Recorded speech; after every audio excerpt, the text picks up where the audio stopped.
സ്പെഷ്യലായിട്ട് നല്ല എരിവും മധുരവും പുളിയും ഒക്കെയുള്ള നല്ലൊരു അച്ചാർ റെഡിയാക്കിയാലോ. അപ്പോൾ ഇന്ന് നമ്മൾ ഉണ്ടാക്കുന്നത് ഈത്തപ്പഴം ബീട്രൂട്ട് അച്ചാറാണ് കേട്ടോ. നല്ല അടിപൊളി റെസിപ്പിയാണ്. അതുപോലെ തന്നെ വളരെ പെട്ടെന്ന് നമുക്ക് റെഡിയാക്കാനും പറ്റും കേട്ടോ. അപ്പോൾ വീഡിയോയിലോട്ട് പോകുന്നതിന് മുന്നേ ജാസ്മിൻ സ്റ്റോറി നെസ്റ്റിൻ്റെ പുതിയൊരു വീഡിയോയിലോട്ട് എല്ലാ കൂട്ടുകാർക്കും സ്വാഗതം. അപ്പോൾ ഇതിനായിട്ട് ആദ്യം ഒരു പാൻ അടുപ്പത്തോട്ട് വെച്ച് അതിലോട്ട് 4 ടേബിൾ സ്പൂൺ ഓയിൽ ചേർത്ത് കൊടുക്കാം. അപ്പോൾ നിങ്ങൾക്ക് ഇഷ്ടമുള്ള ഓയിൽ ഏതാണോ അത് ചേർത്ത് കൊടുക്കാം. ഞങ്ങൾ സൺഫ്ലവർ ഓയിലാണ് കേട്ടോ ചേർത്ത് കൊടുക്കുന്നത്. അതുപോലെ വെളിച്ചെണ്ണ ചേർത്ത് കൊടുക്കണ്ട കേട്ടോ. ഇതിലോട്ട് 1 ടീസ്പൂൺ കടുകും 1/2 ടീസ്പൂണിനടുത്ത് ഉലുവയും കൂടെ ചേർത്ത് ഒന്ന് പൊട്ടി വരുമ്പോൾ 1 ഇഞ്ച് വലുപ്പത്തിലുള്ള ഇഞ്ചി നീളത്തിൽ അരിഞ്ഞതും 10-12 വെളുത്തുള്ളി അരിഞ്ഞതും. അത് വലുതാണെങ്കിൽ ഇതുപോലെ നീളത്തിൽ അരിയാം, ചെറുതാണെങ്കിൽ അതുപോലെ ഇട്ട് കൊടുത്താൽ മതി. അതുപോലെ ഒരു 3 പച്ചമുളകും കുറച്ച് കറിവേപ്പിലയും കൂടെ ചേർത്ത് നന്നായിട്ടൊന്ന് വഴറ്റിയെടുക്കണം. അപ്പോൾ ഇത് നല്ല രീതിക്ക് തന്നെ ഒന്ന് വഴറ്റി കിട്ടണം കേട്ടോ. ഇതിലുള്ള ഈ കറിവേപ്പിലയൊക്കെ ഒന്ന് നമ്മളിങ്ങനെ അമർത്തിയാൽ ഒന്ന് പൊടിയുന്ന രീതിയാവില്ല, അങ്ങനെ ആവുന്നൊരു രീതിക്ക് വരെ നന്നായിട്ടൊന്ന് വഴറ്റിയെടുക്കാം.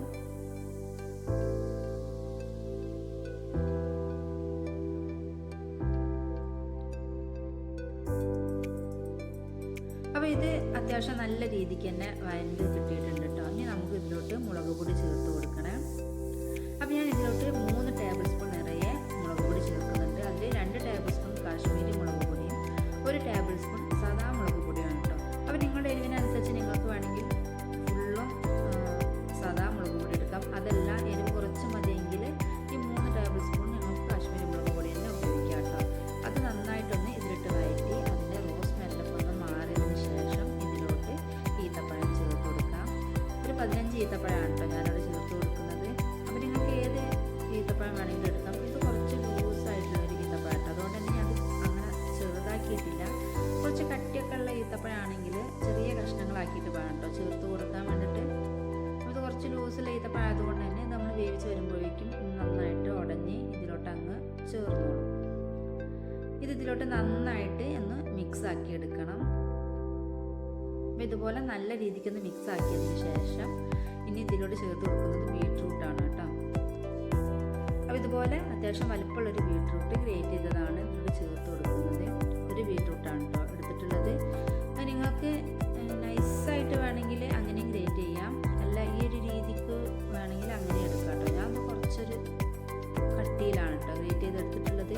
അപ്പോൾ ഈ രീതിയിലാവുമ്പോൾ നമുക്ക് അച്ചാർ കഴിക്കുമ്പോൾ ചെറുതായിട്ട് ബീട്രൂട്ടിൻ്റെ കഷ്ണങ്ങളൊക്കെ ഒന്ന് കടിക്കുമ്പോൾ നല്ല ടേസ്റ്റാണ് കേട്ടോ അത് കഴിക്കാൻ വേണ്ടിയിട്ട്. അത് ഈത്തപ്പഴവും ബീട്രൂട്ടും അതുപോലെ ഉള്ളിയും ഇഞ്ചിയും എല്ലാം കൂടെ നന്നായിട്ടൊന്ന് മിക്സ് ചെയ്തെടുക്കണം.